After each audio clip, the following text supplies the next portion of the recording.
जिंदगी जैसे पहेली, जैसे कि कोई सहेली।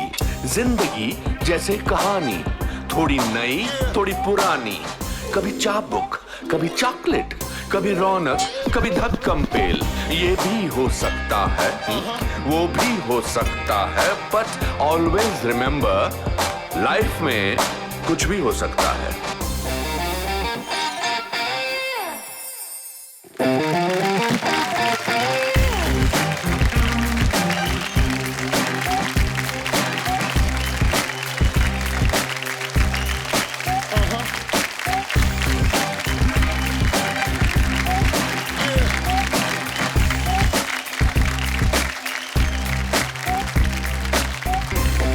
दोस्तों, अगर एक साधारण लड़की सबरीना लाल अपनी मरहूम बहन को इंसाफ दिला सकती है तो कुछ भी हो सकता है। अगर हमारी मेल डोमिनेटेड सोसाइटी में एक नारी आईपीएस ऑफिसर किरण बेदी बन सकती है तो कुछ भी हो सकता है। और अगर एक लड़की बछेंद्री पाल प्रकृति को चुनौती देते हुए माउंट एवरेस्ट तक चढ़ सकती है तो कुछ भी हो सकता है।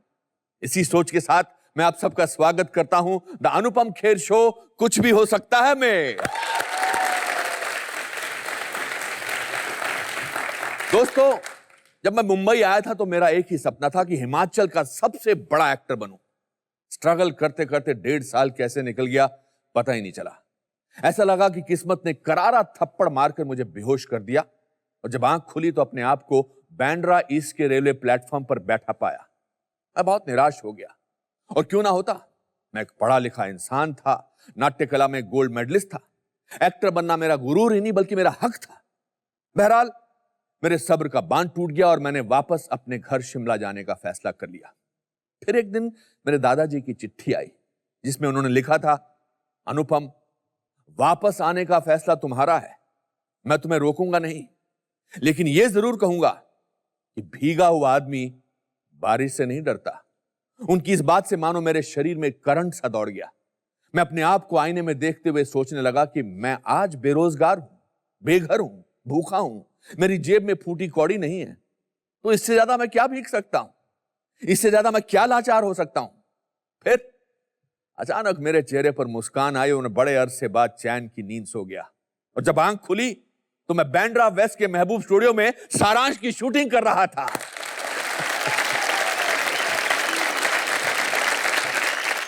मेरे दादाजी का कहने का अर्थ था कि इंसान को कभी हार नहीं माननी चाहिए। अगर आपकी श्रद्धा सच्ची है तो आपको परिश्रम का फल जरूर मिलेगा। सिर्फ एक गुण अपने अंदर सहेज के रखिए, और वो है धैर्य, यानी पेशेंस। और फिर है ना हमारी फिलॉसफी, लाइफ में कुछ भी हो सकता है। आज ऐसी एक शख्सियत हमारे बीच उपस्थित है।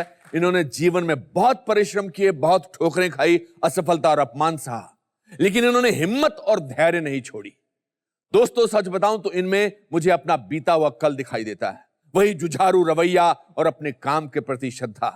मेरा इनकी तरफ एक बायस भी है, शायद इसलिए क्योंकि ये भी हिमाचल की है।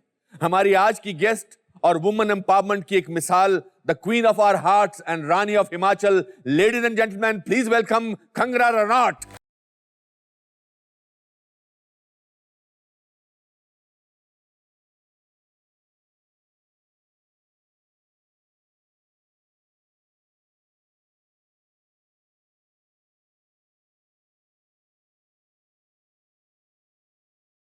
कैसी हैं आप? I am very good sir. अच्छा, क्या महसूस करती हैं जब आपका इंट्रोडक्शन ऐसा देता है एक ऐसा इंसान जिसने 485 फिल्में कर ली हैं? I think you are one of those people जिन्होंने हमेशा ही मुझे इसी इज्जत से, इसी सम्मान से, इसी तरह सराहा है। इवन जब मुझे, जैसा आपने कहा कि बहुत ज़्यादा स्ट्रगल मैं कर रही थी, और जब मेरा कोई नाम भी नहीं था, ऐसी कोई बॉडी ऑफ वर्क भी नहीं थी जिसको लेके हम कुछ गर्व महसूस कर सके, I have always got your support.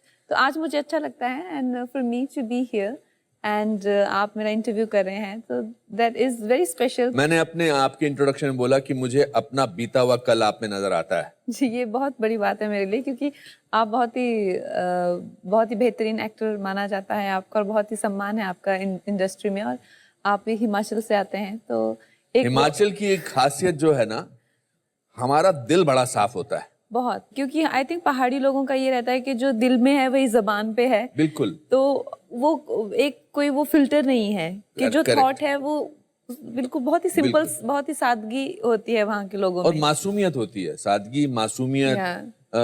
जब मैं शुरू में अपने पिताजी के साथ माल रोड पे चलता था हिमाचल में, तो मेरे पिताजी को सब लोग नमस्ते करते थे। एंड मेरे पिताजी सिर्फ क्लर्क थे फॉरेस्ट डिपार्टमेंट में। तो मैंने कहा, पापा आपको सब लोग नमस्ते क्यों करते हैं? तो बोले, जब मैं बहुत साल पहले यहाँ पर 1953 में आया था तो पहले 6 महीने मैंने सबको नमस्ते किया था, अब पूरी जिंदगी वो मुझे नमस्ते करते हैं। ऐसा That's very nice. किसने आपका नाम किसने रखा था? मेरे दादाजी ने।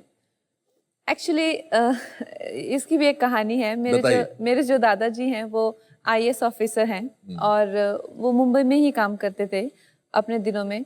तो उनके कोई फ्रेंड थे जो कि विक्रांत शिप, जो बहुत बड़ा शिप था मुंबई में, जी, हाँ। उसके कैप्टन है। तो उनकी 2 बेटियां थी जी। कंगना और रंगोली। अच्छा। तो उन्होंने वो नाम सुने हुए थे। तो हाँ। जब मेरी सिस्टर पैदा हुई हाँ। तो सब काफी खुश थे क्योंकि पहली लड़की थी। हाँ। तो मेरे दादाजी ने कहा उनका नाम रखिए या तो कंगना या रंगोली। अच्छा। तो उसका नाम रख दिया रंगोली। अच्छा। फिर जब मैं पैदा हुई तो सब इतने खुश नहीं थे क्योंकि फिर से लड़की हुई है। तो मेरे फादर प्रिंसेस डायना के बहुत फैन हैं। अच्छा। तो कहते इसका नाम या तो डायना रखते हैं या अनामिका। तो मेरी मम्मी ने कहा इसका नाम आप कंगना रखिए, नहीं तो कंगना आएगी जरूर, तीसरी भी लड़की होगी। इफ यू नेम तो तीसरी ना आ जाए कहीं, कंगना ना आ जाए फिर कहीं। इसको तो तीसरी आई थी क्या? नहीं। So then they named me Kangana. Kangana आपको, तो फुल स्टॉप हो गया। जी, तो मुझे याद है, they got a son। बहुत मैंने सुना बहुत बड़े परिवार, बहुत अमीर परिवार से हैं आप, मतलब अमीर in the sense in the background. जी, मुझे मेरे गांव में सब बाबूजी की पोती कहते थे। वो मेरे परदादा को बाबूजी कह के हमेशा सब कहते हैं क्योंकि वो फ्रीडम फाइटर रह चुके हैं। उसके साथ में वो हमारे MLA रह चुके हैं 15 इयर्स। तो जो वहाँ जो गांव है उसमें वो ही was the first person to get electricity, to get proper infrastructure. तो उनको सभी बहुत इज्जत सम्मान से वहाँ समझा जाता है। आपके परदादा के पास गांधी जी की कुछ चिट्ठियां हैं? जी, हम लोग। आपने पढ़ी हैं वो चिट्ठियां? मैंने पढ़ी हैं और That's so amazing, कितनी खूबसूरत बात है ये।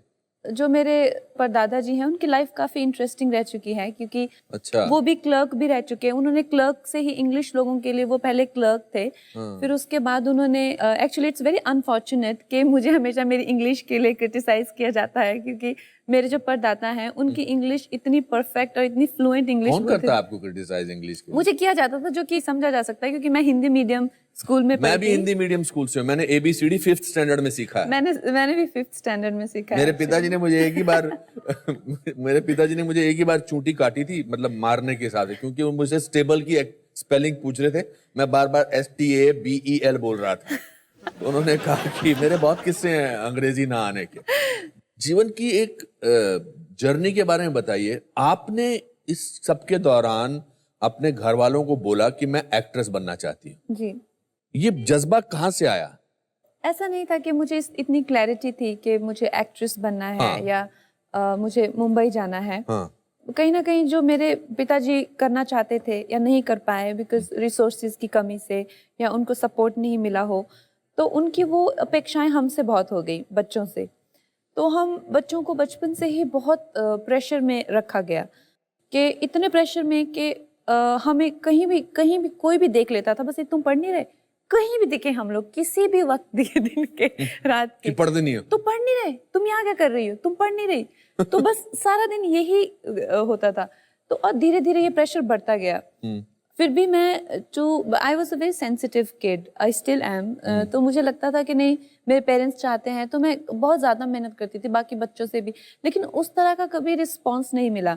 आई थिंक मेरी लाइफ में टर्निंग पॉइंट आया जब मैं हॉस्टल गई। हॉस्टल में कहाँ पे? चंडीगढ़, DAV 15। तो एक अलग मेरा वो दिमाग खुला कि पेरेंट्स बहुत प्रेशर डालते हैं। और आई थिंक ये उसी प्रेशर की वजह से एक टाइम ऐसा आया कि बिल्कुल ही आई सेड कि I don't want to study only. मैंने जब स्कूल जाना बंद कर दिया बिल्कुल ही, तो उन्होंने पता किया कि ये स्कूल नहीं जा रही। पता लगा ये स्कूल नहीं जा रही है आजकल। तो मैं उनको कैसे पता लगा? उनको इसलिए पता लगा क्योंकि मैंने हॉस्टल से खुद को बाहर ट्रांसफर कर लिया था। धीरे धीरे आप अपने पत्ते खोल रही हैं। तो मैंने हॉस्टल से मैं अपने कुछ फ्रेंड्स के साथ हम लोगों ने पीजी में शिफ्ट कर लिया था। तो उसके बाद में थोड़ा सा आवारापन शुरू हुआ, यहाँ वहाँ जाना, पार्टीज करना, स्कूल नहीं जाना, आर्टिस्ट बनना है उसका भी थोड़ा सा खुमार हो गया, थिएटर करना है। इस दौरान आपकी फेवरेट एक्ट्रेस कौन थी? इस दौरान जिस्म रिलीज हुई थी बिपाशा बासु की। हाँ। हम लोग साथ दिन काजल लगा के जादू है नशा है हाँ। गाना गा के और जो गेड़ी रूट है चंडीगढ़ में उस पे गेड़ियां लगाते थे।